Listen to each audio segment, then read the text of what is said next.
சுட்டும் விழி சுடரே நீ வரப்போகிற எபிசோடுக்கான ப்ரெடிக்ஷன் தான் பார்க்க போகிறோம். வெற்றியும் தியாவுக்காக நான் பணம் கொடுக்குறேன் அப்படின்னு சொன்னாலும் நம்ம அபிநயா மறுத்துட்டாங்க. இதனால் ரொம்பவே கஷ்டப்பட்ட வெற்றி என்ன பண்ணுறேன்னா புலிக்குட்டிகிட்ட போய் பேசுகிறாங்க. என்னடா புலி இப்படி இருக்க அபிநயா, கொஞ்சம் கூட பச்சை குழந்தை கஷ்டப்படுறாளே, அவளுக்கு உதவுறதுல என்ன இருக்குன்னு நான் பார்த்தா இவன் என்னடானா என் உதவியை வேணான்னு சொல்லிட்டு பழைய பகையை மனசில் வச்சுக்கிட்டு இப்படி பண்ணுறாளே அப்படின்னு சொல்லும்போது புலிக்குட்டி அப்போ தான் சொல்கிறாரு, இங்கே பாருடா வெற்றி, என்னதான் இருந்தாலும் அபி பண்ணதில் தப்பே கிடையாது. அபி பண்ணதுக்கு ஒரே ஒரு காரணம் தான், நீ என்னதான் இருந்தாலும் அபி ஜெயிலுக்கு போய் இவ்வளோ தூரம் கஷ்டப்படுறதுக்கு நீ ஒரு காரணம். இந்த கஷ்டத்தெல்லாம் அனுபவிக்கிறதுக்கும் கர்ணாவை அண்ணனும் ஒரு காரணமாக இருக்கலாம் அப்படின்னு சொல்லிட்டு அவங்களோட பணம் எதுவுமே தேவையில்லை அப்படின்னு அபி நினைக்கிறதுல தப்பே இல்லைடா. இதில் என்னடா இருக்குது, இது ஒரு சுயமரியாதைக்காக அபி பண்ணியிருக்காங்க. இதில் என்னை பொறுத்த வரைக்கும் அபி பண்ணதில் தப்பே கிடையாதுடா வெற்றி, புரிஞ்சுக்கோ. எனக்கு தெரிஞ்சு கர்ணா அண்ணன் மேலே தான் சந்தேகமாக இருக்குன்னு புலிக்குட்டி சொல்கிறாங்க. அதுதாண்டா புலி, நானும் அபிக்கிட்ட என்னதான் நடந்துச்சு, அபி பண்ணியிருக்க மாட்டா அப்படின்னு இப்போ தான் எனக்கு தெரிய ஆரம்பிக்குது.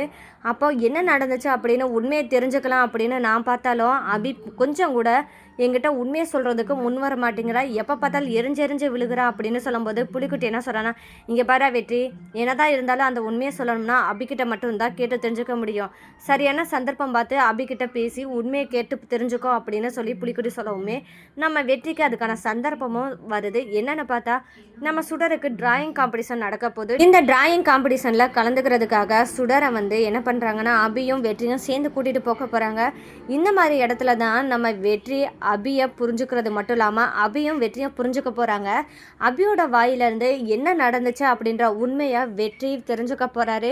இனி அடுத்ததாக என்ன நடக்க போகுதுன்னா கர்ணா பத்திர உண்மையை தெரிஞ்சுக்கிறது மட்டும் இல்லாமல் பார்வதி கொலையில் என்ன நடந்துச்சு அப்படின்ற உண்மையும் தெரிஞ்சுக்க போகிறாரு வெற்றி.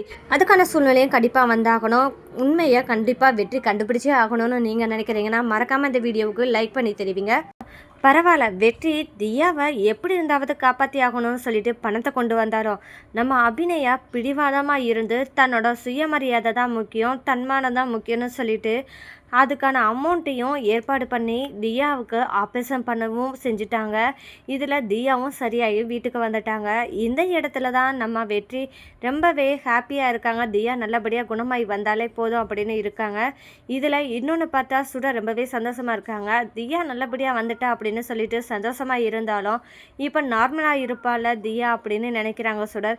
இப்போ எப்பவும் போல் நம்ம சுடர் என்ன பண்ணுறாங்கன்னா வெற்றியோட சேர்ந்து ஸ்கூலுக்கு போகிறாங்க. வெற்றி கிட்ட நம்ம சுடர் என்ன சொல்றாங்கன்னா, கேப்டன் அகில் உங்களுக்கு ஒன்று தெரியுமா, என்ன காம்படிஷனில் செலக்ட் பண்ணியிருக்காங்க, அதுவும் டிராயிங் காம்படிஷன். நான் டிராயிங் நல்லா பண்ணுவேன்றனால என்னை செலக்ட் பண்ணியிருக்காங்க. ஆமாம் சுடர், நீ டிராயிங் நல்லாவே பண்ணுவ, உனக்கு இல்லாத டேலண்டா, இங்கே தானே ஸ்கூலில் தானே நடக்கும் அப்படின்னு வெற்றி கேட்க, இல்லை கேப்டன் அங்கிள், அது சென்னையில் ஒரு ஸ்கூலில் நடக்குது, அங்கே தான் போகணும் அப்படின்னு சொல்லிட்டு நம்ம சுடர் சொல்கிறாங்க. ஓ அப்படியா, ஆமாம் சுடர், சென்னை வரைக்கும் போகணும்னா கண்டிப்பாக அம்மாவோட தானே சேர்ந்து போவேன் அப்படின்னு சொல்லும்போது, ஆமாம் கேப்டன், அம்முக்கிட்ட தான் நான் போய் கேட்கணும், அம்மாவும் போகலாம் அப்படின்னு சொல்லிட்டா கண்டிப்பாக காம்படிஷனில் போய் கலந்துக்கிடுவேன் அப்படின்னு சுடர் சொல்கிறாங்க. இதை கேட்டதுமே நம்ம வெற்றி என்ன சொல்கிறேன்னா, சுடர் அப்போ உன் கூட நான் வரலாமா அப்படின்னு சொல்லி கேட்கும்போது, என்ன கேப்டன் சொல்கிறீங்க, நீங்களும் வரீங்களா என் கூட அப்படின்னு சொல்லி கேட்கும்போது, ஆமாம் சுடர், நீ ஸ்கூலுக்கும் போகும்போதும் சரி வரும்போதும் சரி நான் தானே கூட்டிகிட்டு போய் விடுறேன், அப்போது நீ காம்படிஷனுக்கு வேறு ஊர் போகிறேன்னு சொல்கிற, அப்போ நான் கூட வராமல் எப்படி இருப்பேன், நீ ஏன் சொல்லு சுடர், எப்படி நான் உங்க கூட வராமல் இருப்பேன் அப்படின்னு சொல்லுவோம். ஆமாம் கேப்டன், நீங்கள் வந்தாலே எனக்கு ஜாலியாக தான் இருக்கும், நீங்கள் வந்தாலும் எனக்கு கொஞ்சம் கம்ஃபர்டபுளாகவும் ஃபீல் பண்ணுவேன், அதனால நீங்கள் வந்தால் எனக்கு போதும் அப்படின்னு சொல்லிட்டு நம்ம சுடரும் வெற்றி கிட்ட சொல்லவுமே, சரி சுடர், நீ போய் உங்கள் அம்மா கிட்ட சொல்லு, எப்போ கிளம்புறது என்னன்னு பார்த்துட்டு எனக்கு கால் பண்ணு, இல்லாட்டி நான் கால் பண்ணுறேன் அப்படின்னு சொல்லிட்டு வெற்றி சொல்கிறாரு. சரிங்க கேப்டன், நான் வீட்டுக்கு போனதுமே அம்முக்கிட்ட கேட்டதுமே உங்களுக்கு ஃபோன் பண்ணி எப்போ கிளம்பணும் அப்படின்னு சொல்கிறேன் அப்படின்னு நம்ம சுடர் சொல்கிறாங்க. சுடரும் வீட்டுக்கு போனதுமே அங்கே அபிநயா என்ன சுடர் இன்னைக்கு வரும்போது ரொம்பவே சந்தோஷமாக இருக்கா அப்படின்னு சொல்லும்போது, அம்மா உங்களுக்கு ஒன்று தெரியுமா, என்னை டிராயிங் காம்படிஷனில் செலக்ட் பண்ணியிருக்காங்க.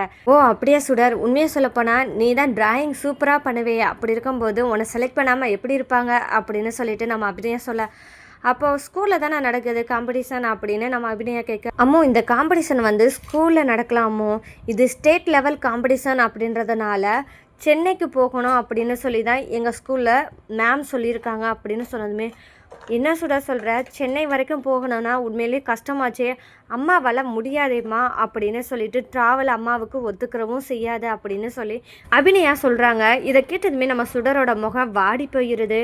அப்போ திரும்பவும் கேட்குறாங்க, அம்மோ ப்ளீஸ் அம்மோ எனக்காக நம்ம போய் அந்த காம்படிஷனில் போயிட்டு வருவோமே அப்படின்னு சொல்லும்போது பிடிவாதமாக அபிநயா போகக்கூடாது அப்படின்னு சொல்கிறாங்க. பாவம் இதை கேட்டதுமே நம்ம சுடரோட மனசு ரொம்பவே நொறுங்கி போயிடுது. இங்கே வெற்றி ஒரு பக்கம் என்ன யோசிச்சுட்டு இருக்காங்கன்னா, என்னடா சுடர் வீட்டுக்கு போனதுமே அபிக்கிட்ட பேசிட்டு நமக்கு ஃபோன் பண்ணுறேன்னு சொன்னால், ஆனால் இப்போ வரைக்கும் ஃபோனே பண்ணலை. நைட்டு மணி 8 ஆச்சு, என்ன ஆச்சுன்னே தெரியலையே, நம்மளே ஃபோன் பண்ணி பார்ப்போம் அப்படின்னு சொல்லிட்டு வெற்றி சுடருக்கு கால் பண்ணுறாங்க.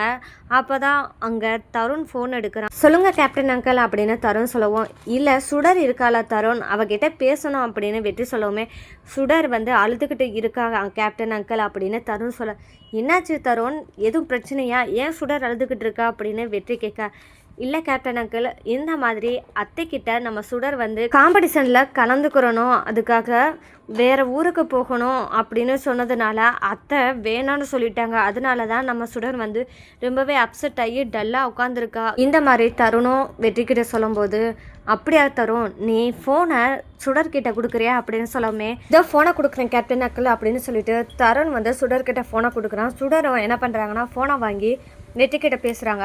ஆனால் வெற்றிக்கிட்ட கேப்டன் அங்கிள் அப்படின்னு சொல்லும் போதே நம்ம சுடரோட கண்ணிலேருந்து கண்ணீர் ரொம்பவே பெருக்கெடுத்து ஓடுது. ரொம்பவே தேமி தேமி அளவும் செய்கிறாங்க நம்ம சுடர். இதை கேட்டதுமே நம்ம வெற்றிக்கு தாங்கவே முடியல. தன்னோட பொண்ணு ஆசைப்படதை செஞ்சே ஆகணும் அப்படின்னு சொல்லிட்டு முடிவு பண்ணுறாரு வெற்றி. இங்கே பாரு சுடர், நீ எதுக்கு கவலைப்படுற, நான் இருக்கேன், நான் இருக்கிற வரைக்கும் நீ அழகக்கூடாது. அது மட்டும் இல்லாமல் உனக்கு என்ன டிராயிங் காம்படிஷன் போகணும் அவ்வளோதானே, என்ன நம்புறையில் சுடர் அப்படின்னு சொல்லும்போது, ஆமாம் கேப்டன் அங்கிள், அப்படி இருக்கும்போது நீ ஏன் கவலைப்படுற, நான் இருக்கேன், கண்டிப்பாக உன்னை டிராயிங் காம்படிஷனில் கலந்துக்க வைக்கிறது என் பொறுப்பு அப்படின்னு சொல்லிட்டு ப்ராமிஸ் பண்ணி கொடுக்குறாரு வெற்றி. ஆனால் கேப்டன் அங்கிள், அம்மு தான் காம்படிஷன் போகிறதுக்கு ஒத்துக்கலையே, அப்படி எப்படி நம்ம போகிறது அப்படின்னு கேட்கும்போது, இங்கே பாரு சுடர், ஒன்றா நான் கூட்டிகிட்டு போகிறேன்னு சொல்லிட்டேன், உங்கள் அம்மா கிட்டே பேச வேண்டியது என்னோட பொறுப்பு அப்படின்னு வெற்றி சொல்லவும் நம்ம சுடர் ரொம்பவே கான்ஃபிடண்ட்டாக இருக்காங்க. எப்படி இருந்தாவது நம்ம காம்படிஷனுக்கு நம்ம கண்டிப்பாக கேப்டன் அங்கிள் கூட்டிகிட்டு போயிடுவாங்க அப்படின்னு நம்பிக்கையில் இருக்கிறாங்க சுடர். அப்போ தான் வெற்றி நம்ம சுடர்கிட்ட ஃபோன் பேசுறதுக்கு அப்புறம் கொஞ்சம் நினைக்கிறாரு, என்ன அபி இப்படி இருக்கா, ஏன் இப்படி பண்ணுறானே தெரியலை, சுடருக்கு ஒரு காம்படிஷன் கூட்டிகிட்டு போகிறது கூட அவளால் முடியலன்னு சொல்லும்போது, பெத்த தகப்பனா நான் இருக்கேனே, நான் கூட்டிகிட்டு போக மாட்டேனா அப்படின்னு நினைக்கும் போது தான் புலிக்குட்டி பக்கத்தில் இருந்துட்டு, வெற்றி என்ன யோசனையில் இருக்கா அப்படின்னு கேட்கும்போது, இல்லைடா புலி, இந்த மாதிரி நம்ம சுடர் வந்து காம்படிஷனில் செலக்ட் பண்ணியிருக்காங்க, அவங்க போகணும் சொன்னதுக்காக இவ என்னடானா போக முடியாது அப்படின்னு சொல்லிட்டு என் பொண்ணோட திறமையை டேலண்ட்டை வெளிப்படுத்துறதுக்கான சுச்சுவேஷன் இருந்தோம், என் பொண்ணை தடுத்து நிறுத்துறா, என் பொண்ணோட டேலண்ட்டையும் வளர விட மாட்டா போலையே, இவளுக்கு என்னதான் பிரச்சனைன்னு எனக்கு தெரியலடா புலிக்குட்டி அப்படின்னு சொல்லும்போது, நீ சொல்கிறதும் சரிதான், சுடர் வந்து அவளோட டேலண்ட்டை எங்கே காமிக்கணுமோ அந்த இடத்துல காமிக்கிறதுக்கு பேரண்ட்ஸாக இருக்கிற நம்ம தான் கொஞ்சம் உறுதுணையாக இருக்கணும். அப்படி முடியலைன்றதுனால சொல்லியிருப்பாங்க, அட்லீஸ்ட் நீனாலும் எதனாலும் பண்ணி சுடரை காம்படிஷன் கலந்துக்கிறதுக்கு ஏதாவது ஒன்று பண்ணடா. இந்த மாதிரி புலிக்குட்டி சொன்னதுமே வெற்றி என்ன சொல்கிறேன்னா, இங்கே பாரு வெற்றி, என் பொண்ணு ஆசைப்பட்டதை ஒரு தகப்பனா இத்தனை வருஷம் செய்ய முடியாததா இப்போ ஒவ்வொன்றா தெரிஞ்சுக்கிட்டு அவளுக்கு வேண்டியதை நான் செஞ்சு கொடுக்கணும் தான் நான் விரும்புகிறேன், அதை செஞ்சும் காமிப்பேன், அவளோட சந்தோஷம் தான் எனக்கு முக்கியம் அப்படின்னு வெற்றி சொல்கிறாரு. அடுத்ததாக வெற்றி அபிநயாவை மீட் பண்ணி, உனக்கு என்னதான் பிரச்சனை, ஏன் என்னோட பொண்ணு ஒரு டேலண்ட்டாக வளரதை நீ கெடுத்து விடுற, அவள் என்னதான் கேட்டுட்டா, காம்படிஷன் கலந்துக்கிறோம் தானே கேட்டா, நீ ஏன் முடியாதுன்னு சொல்லிட்ட அப்படின்னு நம்ம வெற்றி கேட்குறாங்க. கொஞ்சமாவது யோசிச்சு பேசுகிற, என் உடம்பு நிலையே இப்போ சரியில்லாமல் இருக்குது, இந்த நேரத்தில் நான் சுடரை கூப்பிட்டுட்டு அதுவும் சென்னை வரைக்கும் போகிறதுனா சும்மாவா இருக்குது அப்படின்னு சொல்லும்போது தான் நம்ம வெற்றி, இங்கே பாரு அபி, எனக்கெல்லாம் அதெல்லாம் தெரியாது, ஒரு நாள் நைட்டு தானே அபி, நம்ம எல்லாம் சேர்ந்து போயிட்டு மறுநாள் வந்துட போகிறோம், காம்படிஷன்லேயும் சுடர் வந்து கலந்துக்கிட்டானா அதுவே போதாதா அப்படின்னு கேட்கும்போது நம்ம அபிநயா, என்னது நாமலா அப்படின்னு கேட்கவும், ஆமாம் நானும் தான் வரேன் அப்படின்னு வெற்றி சொல்கிறாங்க. நீ வரையா, என்ன நினச்சிக்கிட்டு இருக்க உன் மனசில் அப்படிங்கும்போது தான் நம்ம வெற்றி சொல்கிறார், இங்கே பாரு அபி, என் பொண்ணோட ஒவ்வொரு செகண்டும் நான் டைம் ஸ்பெண்ட் பண்ணணும், அதுக்கான சுச்சுவேஷன் வந்துச்சுன்னா அதை நான் மிஸ் பண்ண விரும்பலை, அதனால நான் வெற்றி சுடர் மற்றும் அபிநயா இவங்க 3 பேருமே சேர்ந்து காம்படிஷன் கலந்துக்கிறதுக்காக காரில் கிளம்புறாங்க. இதில் நம்ம அபிநயா என்ன நினைக்கிறாங்கன்னா, இவ எதுக்கு தான் வரான்னு தெரியல, என்ன தான் பண்ண போகிறோம்னு தெரியல அப்படின்னு யோசிச்சாலும் நம்ம சுடரோட சந்தோஷம் தான் நம்மளுக்கு முக்கியம் அப்படின்னு நம்ம அபிநயா நினைக்கிறாங்க. இதனால் வரைக்கும் அபி வெற்றியை தப்பாகவே நினச்சிருந்தாங்க. ஒரு சில நேரத்துலையும் நம்ம வெற்றி வந்து அபியை புரிஞ்சுக்கிறணும், அபி கண்டிப்பாக தப்பு பண்ணியிருக்க மாட்டா, என்ன நடந்தது அப்படின்னு தெரிஞ்சுக்கிறணும் அப்படின்னு வெற்றியும் ட்ரை பண்ணி பார்த்தாரு. ஆனால் கொஞ்சம் கூட பிடி கொடுக்காம பேசினாங்க அபிநயா. இருந்தாலும் பரவாயில்ல, இதுதான் சந்தர்ப்பம் அப்படின்னு சொல்லிட்டு கொஞ்சம் கொஞ்சமாக நம்ம அபிநயா மனசில் வெற்றி நல்லவன், இவன் பார்க்குறதுக்கு தான் முரடனா அப்போ இருந்திருக்கான், தன்னை அந்த இடத்துல புரிஞ்சுக்கிறாத ஒரு சூழ்நிலையும் இருந்ததுனால தான் நமக்கு எதிராக சாட்சி சொல்லியிருக்கான்னு எனக்கு தோணுது அப்படின்னு நம்ம அபிநயா நினைக்க போகிறாங்க. இந்த மாதிரி நேரத்தில் தான் அபிநயாவுக்கும் வெற்றிக்கும் புரிதல் ஏற்படுற போகிற நேரத்தில் நம்ம வெற்றி இதுதான் சரியான தருணம், அபிக்கிட்ட என்ன நடந்தது அப்படின்ற உண்மையை கேட்டு தெரிஞ்சுக்கலாம் அப்படின்னு வெற்றி நினைக்கிறாரு. அதே மாதிரி வெற்றி அபிநயா கிட்ட, இங்கே பாரு அபி, எனக்கு நீ தப்பு பண்ணியிருக்க மாட்டேன்றது எனக்கு உறுதியாக இப்போ தெரிய ஆரம்பிச்சிருச்சு. நான் பண்ணது தப்பு தான், என்ன நடந்துச்சுன்னு உண்மையை சொல்லு, என்ன உண்மையை சொல்லுன்னு சொல்லிட்டு உன் ஃப்ரெண்டு கண்ணாக்காக என்கிட்ட பேசி என்கிட்டேருந்து ஏதாவது ஆதாரம் கிடச்சிருக்கா அப்படின்னு சொல்லி தெரிஞ்சுக்கலாம் தானே என்கிட்ட இவ்வளோ தூரம் பேசுகிறா அப்படின்னு வெற்றிக்கிட்ட அபிநயா சொல்ல. அப்போ தான் வெற்றியும் கேட்குறாரு, கொஞ்சமாவது யோசிச்சுப்பாரு, நான் என் பொண்ணுக்காக இவ்வளோ தூரம் பண்ணுறேன், நான் என் பொண்ணுக்கு நீ தான் உலகம்னே இருக்கா, அவளோட உலகமே நீன்னு எனக்கு தெரிஞ்சதுக்கு அப்புறமும் இன்னமும் உன்னை ஜெயிலுக்கு அனுப்புறதுக்கு நான் எப்படி இருப்பேன், என் பொண்ணு அனாதையாக இருக்கிறவா அப்படின்னு சொல்லிட்டு அபிநயா கிட்ட கேள்வி கேட்குறாரு. எனக்கு தெரிஞ்ச சுடருக்காகவாது நீ அம்மாவா அவ கூடயே இருக்கணும்னு நான் நினைக்கிறேன், அதனால தான் என்ன நடந்துச்சுன்னு சொல்லிட்டு எனக்கு தயவு செஞ்சு சொல்லுன்னு சொல்லி வெற்றி கேட்குறாரு. இந்த மாதிரி கேட்டதுமே அபிநயாவும் யோசிக்கிறாங்க, நம்மளுக்கு வெற்றியை தவிர்த்து உண்மையை கண்டுபிடிக்கிறதுக்கு வேற வழியே கிடையாது, அவங்கிட்ட நம்ம கர்ணாவு தான் இப்படி பண்ணா அப்படின்ற உண்மையை சொல்லாமல் வெற்றியே பார்வதி அக்கா கொலையில் என்ன நடந்துச்சு அப்படின்ற உண்மையை வெற்றியே கண்டுபிடிக்கட்டும், அதுதான் நல்லது, அப்போ தான் கர்ணா பற்றின உண்மையை அவன் புரிஞ்சுப்பான் அப்படின்னு சொல்லிட்டு நம்ம அபிநயா நினைக்கிறாங்க. இதனால் நம்ம அபிநயா எந்த மாதிரி உண்மையை சொல்கிறாங்கன்னா, அபிநயா கோயிலுக்கு போயிட்டு வரும்போது அங்கே பார்வதி அக்கா கொலை நடக்கிறதுக்கு முன்னாடி என்னென்ன நிகழ்வு நடந்துச்சோ அது எல்லாமே சொல்கிறாங்க நம்ம அபிநயா. இதை கேட்டதுமே இங்கே வெற்றிக்கு என்னடா இதில் இப்போ ஒருவேளை கர்ணாவுக்கு சம்மந்தம் இருக்குமா அப்படின்னு வெற்றிக்கு சந்தேகம் வர ஆரம்பிக்குது. இனி வெற்றி அபிநயா சொன்னதை கேட்டு உண்மையை தெரிஞ்சுக்கிறதுக்கு இனி என்ன பண்ண போறாரு, கர்ணா தான் இந்த கொலையை பண்ணாரு அப்படின்ற உண்மையை எப்படி கண்டுபிடிக்க போறாரு.